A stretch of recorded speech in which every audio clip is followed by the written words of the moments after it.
when I'm walking down the street. I do want to say to Doni and many of you in this room that over a very long career in this city, all of you have helped me and my colleagues tell the truth and to try to tell.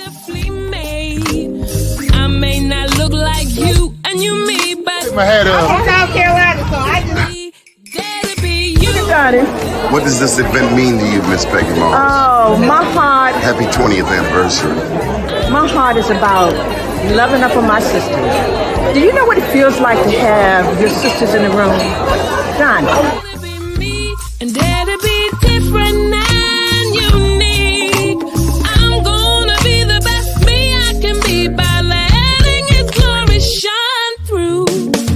I am beautiful, I am blessed, but not just what you see in the flesh. I'm free from people, free from myself. There's The doctor lived next door to the janitor, to the reverend, and the lawyer. We were together. Now we get so high and mighty that you create stress for your society because you don't like poor black folks either. That's a health problem. Get yourself together so I can stop being taking care of geriatric people and get back to pediatrics. I thank you, Doni, for all you've done. Let's keep doing it all the more. letting His glory shine through. Dare to be you, dare to be me, dare to be different and unique. I'm gonna be the best me I can be by letting His glory shine through. And I dare you, I dare you, I dare you to be you.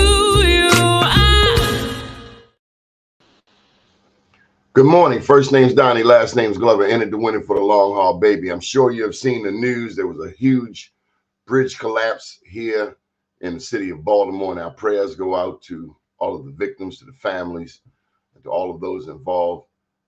Kudos to our leaders for stepping up to the plate. We're going to get on to today's guest, Chef Calvin Riley. Good morning, sir. How are you? Good morning. Good morning. Doing well. Thank you. Good. The chef of Prim and Proper, man. First of all, any thoughts on this bridge collapse? I mean, there's no way we can just step around that. I mean, I would imagine your heart goes out as well as everybody else to those people who have suffered such a incredible tragedy overnight. You know, my lady travels that bridge every day. Yeah, it's unfortunate. And you know, it's the first thing that I woke up to this morning. And just being able to see the details of what happened, man. It just, you know, for as much as we have progressed with technology and engineering, you know, it just goes to show that there's always room for improvement. But you know, my heart goes out to the victims and, you know, everyone that's affected by this tragedy. So, you know, we'll be praying and you know, watching the new structure go up. So, welcome to the show. We're glad to have you. We have dined in your restaurant, Prim and Proper, down in the 200 block of Redwood Street. How has it been? You've been open how long now? A month, 2 months, month and a half? About 6 weeks. About 6 weeks. February 1st was, you know, day one.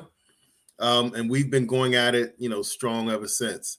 I'm extremely proud of the progress that we've made, considering, you know, I didn't really have a lot of time that I would prefer to train the team and get everybody up to speed. But you know, I've got some heavy hitters in the kitchen, and I call it the machine. The machine is running on all cylinders now. Where you from, Chef? I grew up in the DC area. So uptown Northwest, Silver Spring, Langley Park. That's where I grew up. Lived in Montgomery County for a little while. So that's home. And so, how does it feel to have a new home, Baltimore? I mean, certainly we're not. It's not DC. You know, but let me tell you, I'm one who loves DC. There's some Baltimoreans who throw shade on DC. I love go-go music. I love Marion Barry. I'm even a fan of Ike Leggett. You're the first black and only black county executive of Montgomery County. As a matter of fact, we have an award ceremony coming up where we're going to be honoring a young man from Montgomery County. He has a store out there at the Outlet in Clarksburg. His name is Brandon, and he has a tennis shoe store called Soul Inspire. So we'll actually be in DC on Friday with Black Wall Street, Howard University. But how do you like Baltimore? It's grown on me. Coming up, and I moved here in 2018 with really, no friends, no connections. And so it was literally for the first 2 or 3 years, work and get to know my neighborhood. I lived in Fells Point for a couple of years, which is always fun, right? But it's grown on me. It's grown on me. I had a 3-year plan when I first moved here, and that's turned into the possibility that this is permanent. Fells Point, as a Baltimorean, I have to share with you that is where Frederick Douglass also got his start here in Baltimore. To my understanding, Yes, at least according to his book, The Narrative of the Life of, he went to Fells Point and he worked on ships, and he learned how to read and write. He had a white friend, and he tricked the white friend into teaching him numbers and letters and how to read. So there's a lot of history there in Fells Point. Not always so welcoming of black people in modern times, but we unfortunately have become accustomed to that, and not that we accept it, but you should also know that Baltimore had the largest population of freed blacks prior to the Civil War. So there's a lot of strong black history here in Baltimore. And one last point, Frederick Douglass was there was a ship caulkers union that was formed right there in Fells Point. The guy who founded it was named Isaac Myers. At the bottom of Caroline Street, there's actually a museum, the Frederick Douglass Isaac Myers Maritime Park and Museum. But as Isaac Myers passed on the presidency to do other things, Frederick Douglass became the second president of the Ship Caulkers Union, which was the beginning of the national labor movement. So you're in a historic area. And what we know here in Baltimore as black people is that the reason racism is so strong is because the African American presence is even stronger. So, big ups and welcome to the neighborhood. Let me ask you, do we get better crab meat here in Baltimore than you guys do in DC? I'm going to say yes. Man, right. Just because I know that's the right thing to say. Good man.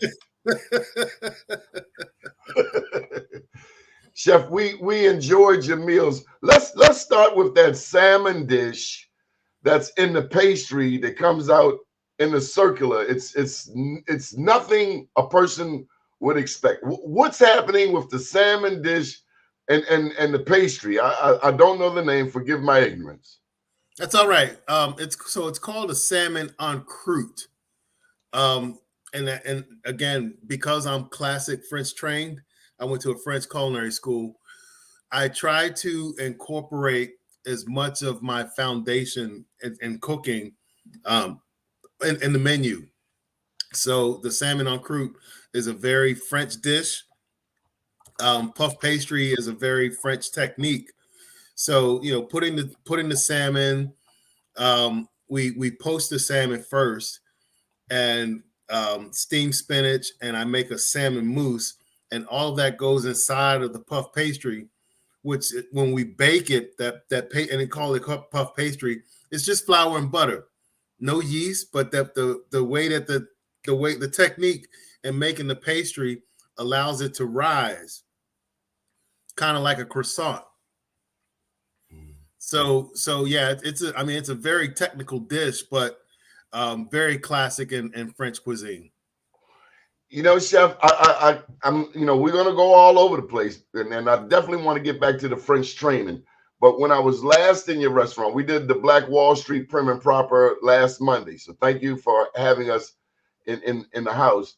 But I saw your kitchen staff, Yes. and what struck me was how attentive to detail they were, and how each plate, each dish that I saw from my perch, it was almost like a piece of art. Each plate that went up, there was care, there was a meticulous attention paid to each plate that went out. Tell me about that process. Particularly So again, you know, I consider myself to be a culinary artist. So you know, what I put on the plate is my is my art. That's my artwork. The plate is my canvas. And what I've tried to translate to, you know, the cooks that work for me, the cooks that the guys that I'm mentoring, is, you know, excellence and attention to detail. So what you're seeing again is you know, that training, and you know, those thoughts that I have being manifested through those guys. So the passion that I have and the love that I have for creating these works of art, as I like to call them, you know, I'm just very proud that it is translated to my cooks, and they have the same passion and the same attention to detail, and the same desire to want to put out the best work at all times. And in that, I'm very fortunate to have those kind of guys working with me. So, how long did you spend in France studying? I didn't go to France. I had France come to me. So yeah, I went to a French culinary school, and it just so happened that the founder of the school is from France. Um, gosh, Francois Diano, I almost forgot his name. Who is just passed over the last year, but again, very instrumental in my learning and understanding and appreciating just the classic French techniques. For example, again, the puff pastry being one, and so I'll preface by saying that the whole curriculum was in French. So you did have to learn French. I learned French. I learned French cooking, but I took French when I was in high school. Okay, so there was some foundational knowledge, but to walk into you know, the classroom and everything is in French, you know, it was definitely a culture shock for probably the first 2 to 3 weeks. That's it. Yes, well, because again, you know,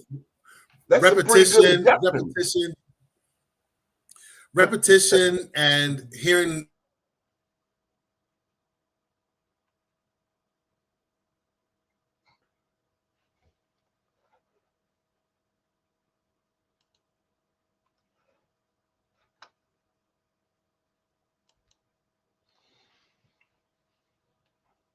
Having some challenges. Which speaking with the chef at Prim and Proper. And again, if you are just tuning in, there was a horrific bridge collapse of the Key Bridge today here in Baltimore. It happened overnight, happened at 1 a.m., roughly 1 a.m., and the entire ensemble of state officials have shown up. We recently saw on the news where Paul Wiedefeld, the Secretary of Transportation for the state of Maryland, was able to give some comments. One person was rescued. Actually, two people were rescued. One is in serious condition. One actually walked away, according to the CNN reports. My name is Donnie Glover, and we're taking a bit of a pause from our initial interview with the chef of Prim and Proper. Hopefully, he will be able to rejoin us. But this is a very interesting day. I would say, from a political standpoint, certainly the mayor of Baltimore is in a position, in a high-profile position. Just being on CNN, you can buy that kind of news coverage. I know we're talking about people's lives here and their well-being, but there's certainly, being an election year, we're 2 months, less than 2 months, March, April, May 14th, 6 weeks or so away from the primary election. The mayor, according to at least Fox Television, is behind former mayor Sheila Dixon in the polls. It's going to be interesting to see how this situation elevates his status. So we're going back. Chef Riley, thank you for joining us. My apologies. Technology, and we were just talking about this at the beginning. I understand. Limitations. I understand. But, I am back. I apologize. No. I understand. Believe you me, I understand. We've been doing the show since the pandemic, December 2020, including 4 shows live from Africa. And what can happen will happen. But we're talking about you learning French Yes. the first 2 or 3 weeks. And I imagine I would have struggled longer than that. Let me tell you, all I remember from French, Michel Anne, vous travaillez, non, nous regardons la télévision. That's it. You know, the rest is au revoir, bonjour, and arriva. That's it. I would say you have to at least learn enough French to get a ride and to order a meal. Okay. So, what are some classic? Give me 3 basics of the French menu of French cuisine. Three basics that we all should know.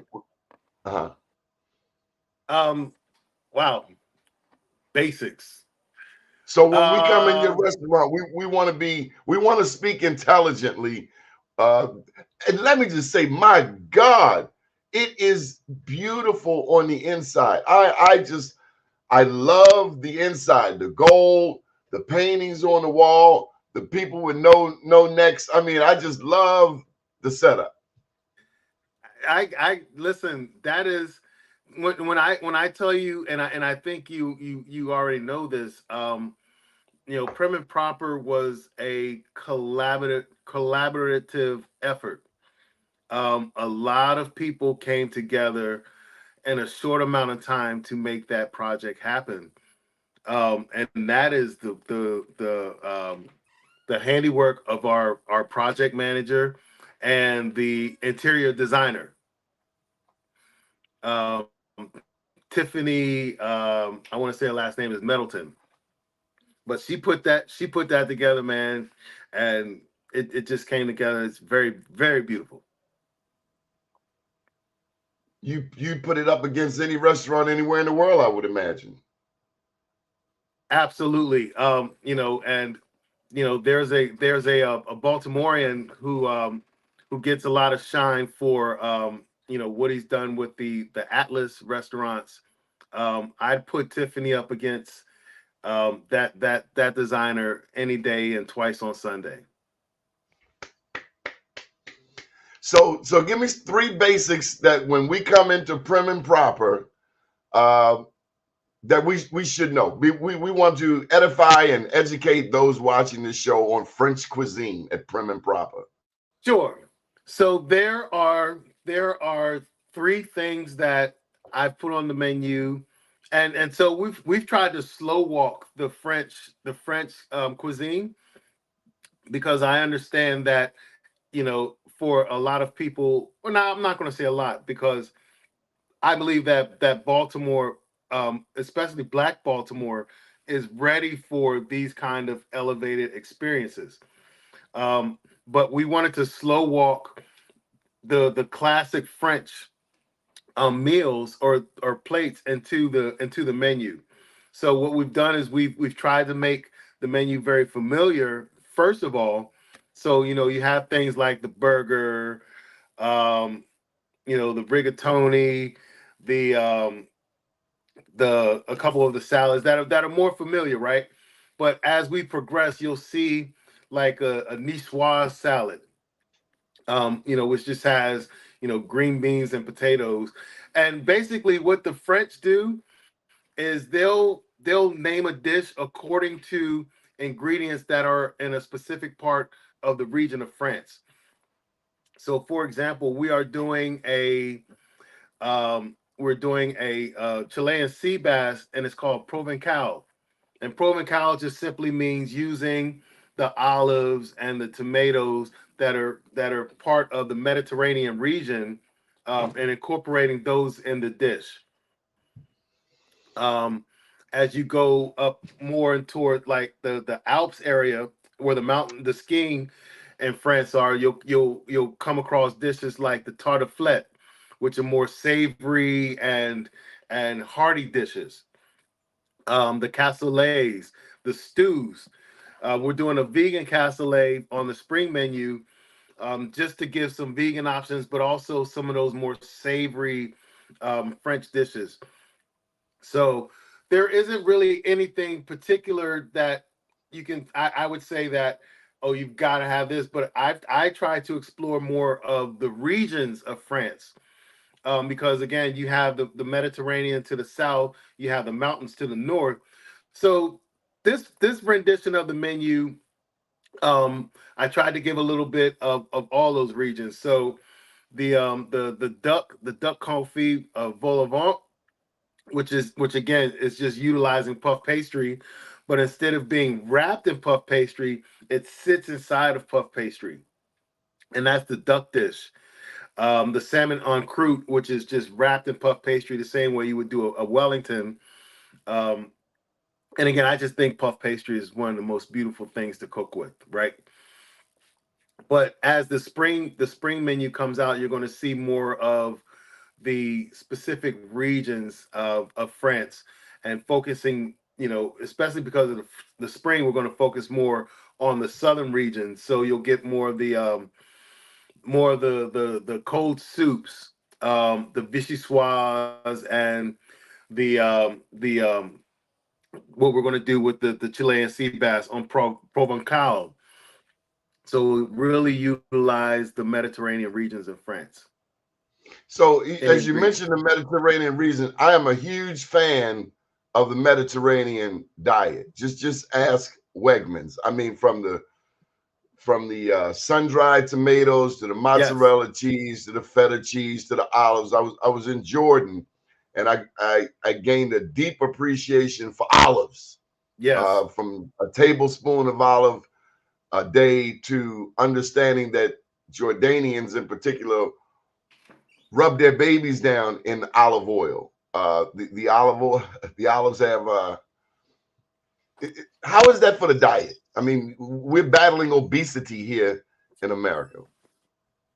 It's all very healthy, and I think is when you get away from starchy foods, and focus on like the clean eatings, tomatoes and oil and vegetables.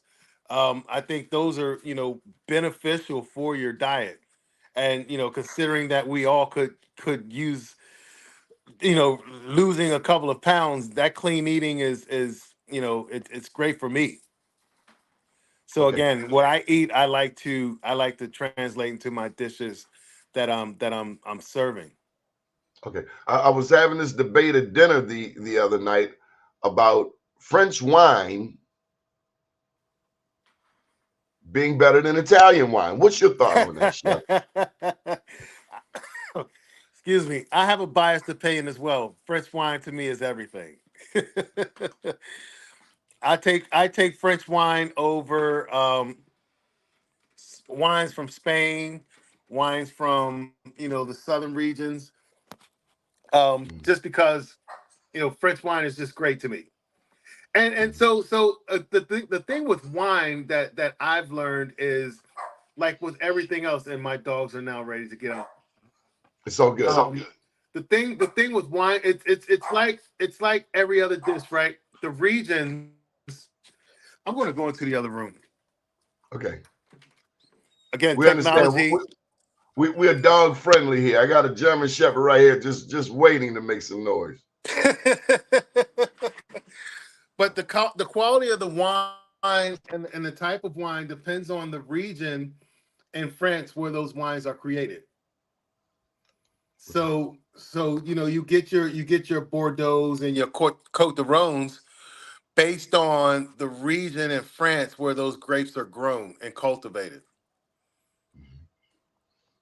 and that's where your flavor So profiles come from. so what red wines? Because this came up at dinner. What red Mhm. wines would you recommend at Prim and Proper? And I guess it My also favorite, depends on the dish. So say we had the beef Wellington, yes, as you know. I'm going to tell you. And I wish I had a wine list. I wasn't prepared to answer that question, but um, my favorite wine on the wine list, is the Côte d'Aron. Because again, universally, I feel it goes with everything, and it's not too heavy, it's not too light, but again, those grapes are just amazing, and that the taste is amazing. The Côte d'Aron. The Côte d'Aron. Côte d'Aron. Okay, now tell me about that fabulous bar. I mean, I remember, I guess it was the Hard grand opening, and one of the owner's wives was sitting actually up on the piano. I don't know if you remember that scene, but tell me about the bar in Prim and Proper. It's absolutely gorgeous. Yes, and again, kudos to the design team for putting it together. And what I like and take pride in is, you know someone's creativity to come up with something original that has never been done before. So I don't think anywhere you're going to see an upright piano that is actually a DJ booth, and that is actually a functioning piano. So, to put and we all had reservations, going in. What is the DJ booth going to look like? Um, what is putting a piano in the bar going to look like? What about the Two, space that's going to be taken away? you But to got two watch it come pianos. together. Yes, two pianos. The next time I'm there, we're coming back on Juneteenth. I would love to play the piano for you, Chef. Oh wow! If you're a player, please sit down. I will. I will. So, how did you learn of this opportunity? How did it come about? Did it fall into your lap? I believe that nothing, quote unquote, falls into your lap, right? But I believe that if you're prepared, when an opportunity presents itself, you can maximize on that opportunity. But that said, I was working at Under Armour, as the chef there, um, and I had just closed. I had closed my restaurant, which was in the same location, 2 years prior. So when I closed my restaurant, and I did an interview for the Baltimore Business Journal, my parting words were, I still believe as a chef that I had something to offer Baltimore, from a culinary standpoint, and we were just going to wait for the right opportunity. So I was working at Under Armour, and I would say probably for about a year and a few months. And, I had taken that time to, take care of my body. I had a hip replacement, um, and just to, get my body back in shape. And I didn't know that I was getting my body in shape to come back to be in the restaurant business. But, I started taking care of myself, really getting my work-life balance back, and I got the call, from the Clarks, telling me about the space, and they had acquired the space, and they had heard about me as a chef in the space. So I came to them, highly recommended, and they said that they had to reach out. So, Chef, I didn't know. Tell me about this. Where was this restaurant you had? So my restaurant was in the same location as Prim Proper. Oh, now before that, it was the culinary school. No, and I'll just kind of give you a little background on my experience in the space. I actually moved to Baltimore in 2018 to help a friend of mine open a restaurant in Fells Point called Duck Duck Goose. When I left Duck Duck Goose, I was briefly with the Atlas Group and opened Chop Tank. And I got an opportunity to work with another French chef named Steve Monnier. And he had a restaurant called Chez Hugo, which was the original restaurant at 206 Redwood, which is now Prim.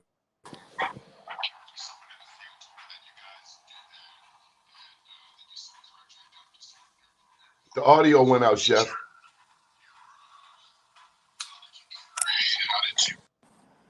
Can you hear me? Yes, yes. Okay, perfect. Again, being French trained and never trained in France, I've had France come to me. So Steve Monnier was a French, a 5-star French chef, who was part owner of Chez Hugo. So I was able to work with him, and unfortunately during the pandemic, we closed Chez Hugo back in 2020. I then went back a year or so later and opened my restaurant in the same space. So when I closed my restaurant, to be able to come back again in a third rendition in the same space in the kitchen that I just Familiar with. very familiar with, very familiar with. I said, this is divine. Yes, Um, that'll work. and I took the signs, and we moved on the opportunity. Let's talk about that. Did faith come into play for you? Well, faith plays a big part in everything that I do. I'm glad to hear that. Yes. I am God fearing, so I pray for insight on things that I can't see. Just because at my age, I don't have the time to make moves that aren't beneficial. We're so glad you chose Baltimore. Now, again, pardon my ignorance. What can you do with jumbo lump crab meat? I'll make a crab cake. I'll make a crab cake that, in my opinion, rivals anything that you're going to see in the city. Ooh. Ooh. Now, my mama been gone a long time. God rest her, she got her wings. But there's some black women in this city, bro, that might give you a run for your money. But And I they're believe not that. French, but they're not French trained. But them old mamas, them big mamas, they got the secrets to that jumbo lump. Now, my mama been gone 40 years, and since then I've eaten a lot of jumbo lump crab cakes. But I remember mom's, she would stir it all up. Okay. And of course, I've learned that you do not touch the jumbo lump. Or do you? No. So I mean, the key to charging what you charge for jumbo lump is leaving it intact. So the technique is not stirring, it's folding. You have to fold that meat into your crab cake, otherwise you lose the integrity of the meat. I just got to put it out there. I won't ask you secrets, but I got to ask you, crackers or breadcrumbs for the crab cake? Breadcrumbs. Very little breadcrumbs. And not just breadcrumbs, panko. We do have a culinary question from one of our guests, viewers. What's the best way to prepare a tender steak? No red, but well done. Let me just jump in, Frank. A well done steak is not a steak. That's rubber. And I was gonna say a well done steak is not a tender steak. No, tennis shoe rubber. So listen, there are a lot of people that come in a restaurant and order steaks, and our steaks aren't cheap, and they're great quality, right? So it saddens me to see a medium well or medium well plus steak. You know, you're spending $70 I'm for a medium. steak. I'm medium. You should enjoy the flavor. My recommendation is always medium. And if you get a good medium steak and you let the steak rest properly like you're supposed to before you cut it, it's going to go to maybe medium plus, right? Which what I think would be acceptable for a lot of us. But you've gotta, I mean, well done is just too much. But if you go medium plus, I think you're going to get the color that you're looking for, but the flavor that the steak's supposed to have. Mm-hmm. Let's talk about that. I when the 2 or 3 times I've been inside, I've certainly seen Black people show up. African Americans in the area have shown up to Prim and Proper. How are we? How's the diversification coming? It's good. It's good. I think I would like to see it be better. I just want and listen, the Atlas Group is a machine, and I respect the business model of that machine. I just want I would like to see us support us the way that I've seen us support Atlas. Well, let me tell you, when I saw the little Black boy and his mom being turned away at the door, when there was a white kid and his mom on the inside dressed the same way. Yeah. I must tell you, Chef, it rubbed me the wrong way. Yeah, and I think it rubbed a lot of people the wrong way. But I have to believe, and you know, I'm not going to say whether my opinion is right or wrong. It's just my opinion.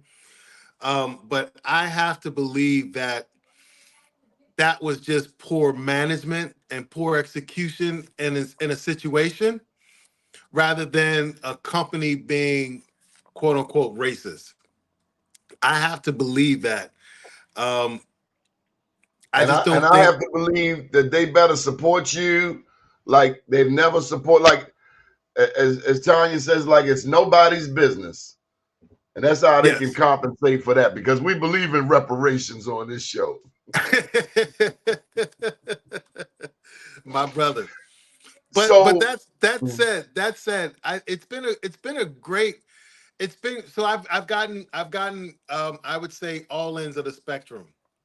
I've gotten the the young the young couples in their 20s who want to dress up but really don't understand fine dining and didn't know how to order. I've watched them navigate and be educated. I've gotten the young professionals who get dressed up and are built for this and have been waiting for this and enjoy the experience. I've gotten the seasoned professionals that have come in and, for example, the Black Wall Streets, and have really appreciated what we've tried to do, what we're trying to do, and what we're trying to put out. I've gotten the white professionals who come in and are surprised that, one, the food's so good, and two, it's coming from a Black chef. And then I've gotten the clientele that I've built in the city that have come in and are appreciative that, you know, I'm back on the scene and I'm doing what I've been doing since I've been in the city. Well, we thank God for you. Before you, the black chef that I remember making a lot of positive noise in the city was Chef Timothy Dean. I Timothy imagine Dean. you know Chef Timothy Dean. And then my first experience with the noted black chef in the city was at the beginning of my journalism career almost 30 years ago. His name was Chef Benny Gordon. Okay. And he had a spot on Charles Street, 2110. So we thank God for you. You are such a treat for those of us here in the city of Baltimore who do want fine dining. And for the record, what is fine dining? Is it just a tablecloth? Fine dining is an experience. And it's fine dining actually starts when you walk in the door.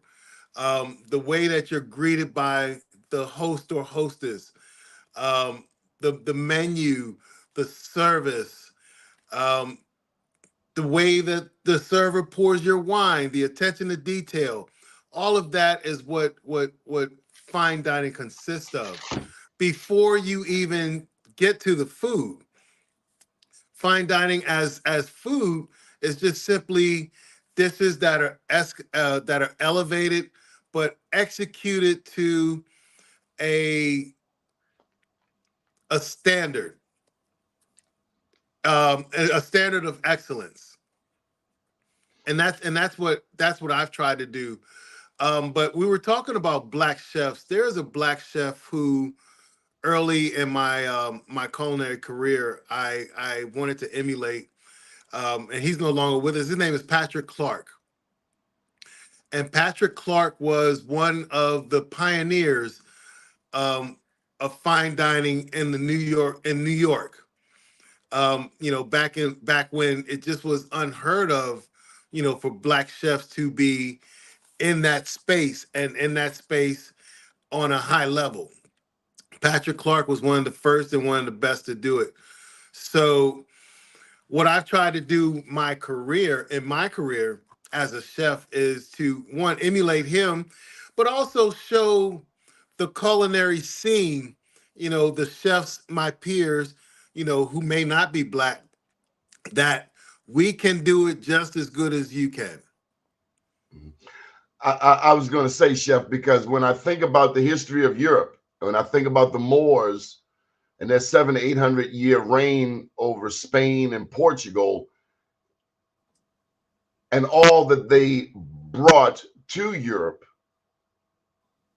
when I think of more royalty across Europe, in every European nation, there's no way. When I think of Chevalier, Yes. the French swordsman and French violinist, Yes. there's Yes. no way I can possibly fathom that we can't cook Yes. anything.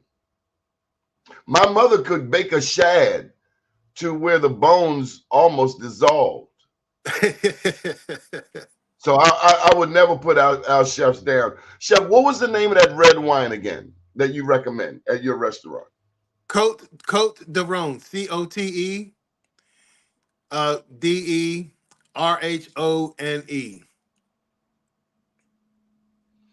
So let's give a lesson. If I order a bottle of wine, Yes. if I order a bottle of Cote de Rhone, the waiter will present it to me, and then Yes. what am I to do? What am I to do to act like I know what I'm doing and impress my guests, my lady, or whomever? So the waiter's going to present the bottle. You're going to nod your head. This is what I've ordered. Yes. He's going to cork it, open the bottle, and pour just a sample, a little bit. You're going to taste it, and you're just going to nod your head. Okay. I don't swish it around in the glass. I've seen that move. You can do that too. You can do that too. I've even seen people smell the wine. Yes. All of that is acceptable. Swish it, smell it, taste it. If you agree, yes, You just, all you do is nod your head, and they know what to do from there. Wow. So tell me about this. You say Chilean sea bass. Now, I just learned this over the weekend, and I didn't know this, that the bronzino is a sea bass. Yes, and it's a Mediterranean sea bass. Why is this such a popular fish? It's I mean, it's just good. It's good. And it's not heavy, and it has various sizes. And I like what we've done. I have some great purveyors, so we get great size bronzino, and we're able to we use a technique called butterflying, where we remove all the bones while keeping the body of the fish and the head on intact. So there are no bones in the fish, which makes it a great eat. If you know, we instead of we take the bones out, we put herbs and lemon zest, and we season it really nice. So when we grill that guy, it's again, it's just a great bite. Okay, now you're gonna have to educate me, chef. I was at a restaurant this weekend and I saw the bronzino filleted table side. Okay. But I would imagine if you do the filleting in the kitchen, my bronzino is going to be hotter. I'm big on hot. Yes. Temperature wise. Yes. It's coming in my restaurant. It's coming right off of the fire to your plate. Everything is done beforehand. Again, we keep it, and we don't fillet it because you're getting a whole fish, but you're getting the fish without the bones. Wow. Wow. Why do they keep the head on it? Even the Jamaicans with the red snapper, they talking about eating the eyeballs. Tell me about the head, man. I keep the head on for presentation.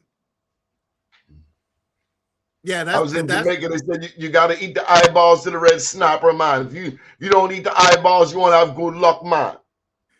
I'll take my luck then, because I'm not eating eyeballs, brother. Okay, we got to be a bit decadent, chef. What about desserts? Mm-hmm. Desserts, my favorite part. So we are, and desserts sometimes I feel like don't get as much effort or as much time as the rest of the menu does, but it's probably the last thing that you can do to create an impression.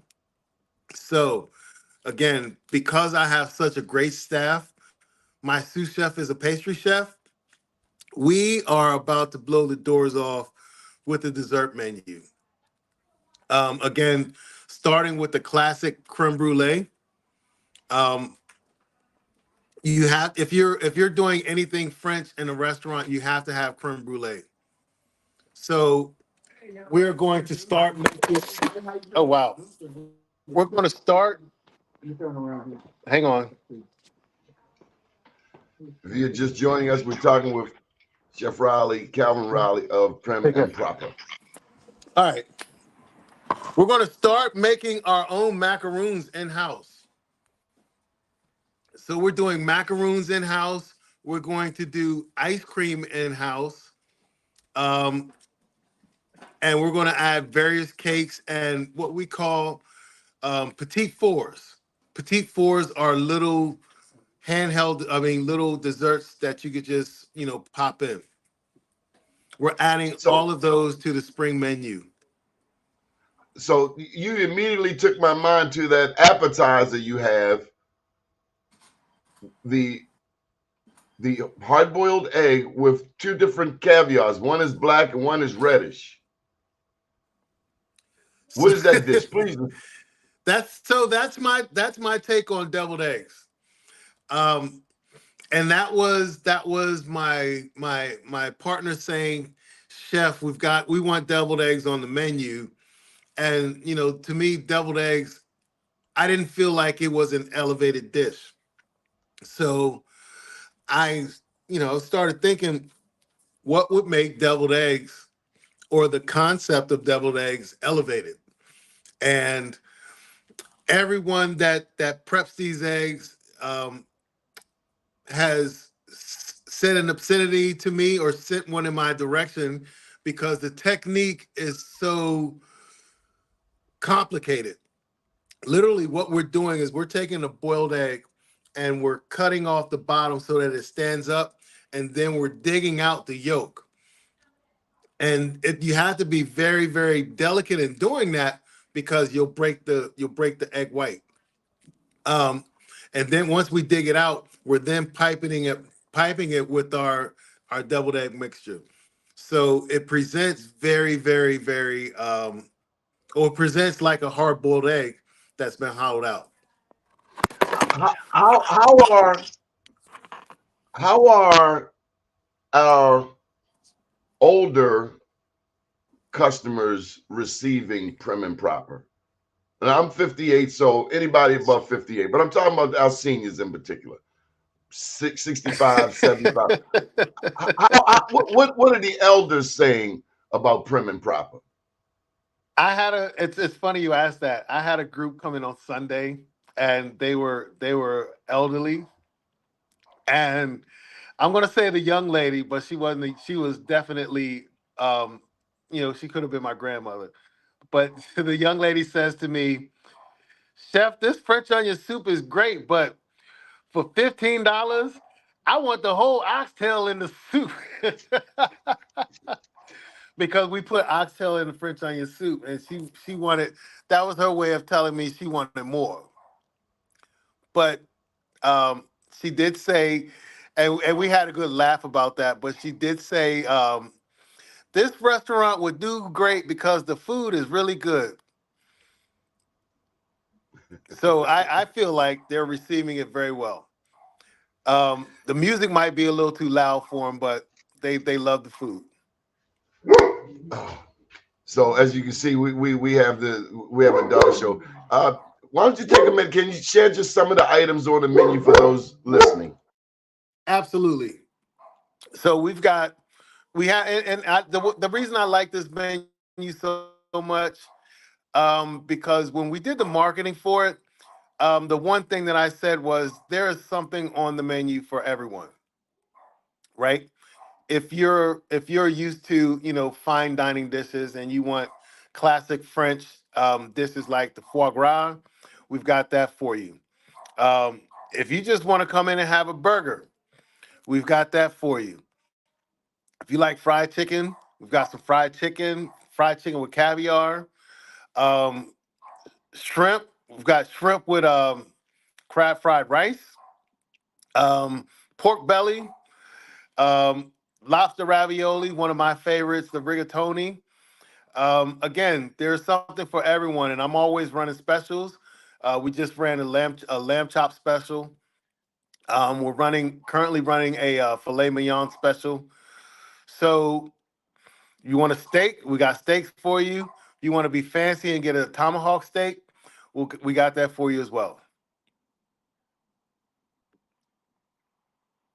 I also must thank Laura Green for making sure that we got in touch with you. I'm very proud of the team. Your grand opening, at least the one that I made it to. I think there was a soft opening, and I made it to the hard opening. But whatever the case, I really love. Let's go to the designer who made the tuxedos, the gold tuxedos that your waiters wore. Tell us Yes, about that. sir. We're going to shout out Stephen White from Different Regard. Um, this guy is amazing. I just was looking online the other day, and he did some stuff for Robin Dixon from Housewives, Real Housewives of Potomac. So when it was time for them to, and they also designed some chef jackets for me. Okay. The jackets were so nice, man. I had to pause and tell him, wait a minute, I'm going to cook in this, right? But they do great work there. They've done the tuxedos for the servers. and the bartenders, they did my chef coats, which I only wear on special occasions. Mhm. But again, a collaborative effort to make this Prim and Proper concept come to fruition. Mhm. So again, no detail One was last left. question, and this again is, we have this discussion all the time about owning a restaurant. Is it and having waited tables from the Center Club to the Chart House? Okay. Uh, I've gained a deep appreciation for the hospitality industry, but owning a restaurant, that's a rigorous assignment. Yes. I Yes. mean, it takes so much of your life. That is your life. Weekends, Yes. holidays, that's your life. Yes. Um, but again, um, when you feel like you have something to offer, um, and I think people don't get into it, and I guess I want to back up. It's hard to say why people get into things and what the intention is, right? Um, but when I went into the endeavor of owning a restaurant, I did it because, again, one, this is my passion, and I thank God every day that I'm able to do the thing that I feel like I was birthed to do. Um, which is why it just comes so effortless to me. Because I absolutely love to get up and cook and serve people. Um, so to be able to do that on an ownership level where it's yours, and it's something that you can cultivate and pass on and employ and empower people. That was my intention in becoming an owner. So there's always the disappointing what I would say, and I say in quotations, of a failed business. But I believe that there's no such thing as failure. You just you it's a learning experience. So I don't consider it, my business, as failing or has failed. It just allowed me to learn. All right, maybe you need some partners and some people that do the things that you don't do well better than you, which is why, coming into this partnership, I believe, was divine, because in a situation where all I have to do is worry about food, and I don't have to worry about marketing and, all the other things that, running a restaurant entails, that's a blessing for me. So ownership is great, but again, I think it takes, a village and a group to really make a project like this come together and be successful. Well, we pray the good Lord. Let me, oh, on that note, you know what I remember from the grand opening more than anything? What's that? Because we're going into the Easter season. That lady said that prayer over your restaurant. She lit the world on fire, chef. Let me tell you about Sister Jada McCrae, my man. Yes, sir. If you don't know, Jada is a Powerball. Um, Probably one of the most humble people. The McCraes, both of them, Jada and Chris, just very, very humble, but grounded, Yes, and sir. very grounded. And anyone I can get a prayer through, with that effect, is all right with me, because Yes, it sir. lets me know that you know the one that should be listening is listening, and is working on our behalf. So, big ups to Jada McCrae. The words say, seek ye first the kingdom of God and his righteousness, and all things shall be added Shall unto be you, added. Yes. including prim and proper, added to the landscape of not just Baltimore, but downtown Baltimore, which has not been all that loving and embracive of African-American ventures historically, but we are so glad to have such a classy spot. I mean, you way up there. You're at the top. You know, we've seen other people own nice things, but we want to be there and support Prim and Proper as forever. Yes, sir. And we want to continue to maintain the expected standard. Yes, You know, there's a standard that people are looking for, and you know, we want to hit the mark every time. But I will say, you know, if we do miss the mark, because you know everyone has a bad day, just be a little gracious with us. And that's anywhere, right? You know, no one is perfect, but we strive to be the best that we could be every day. and plus, ain't nobody gonna put you out if you bring your kid down there in some shorts. That ain't you know. Okay, No, you got it. Ain't no. nobody putting no But black if you kids out of that. no, but if you do, I will say that there is a dress code. There is a dress code. And you know, and if you come and you are not quote unquote prim and proper, you might have to eat at the bar, but you definitely will not be turned away.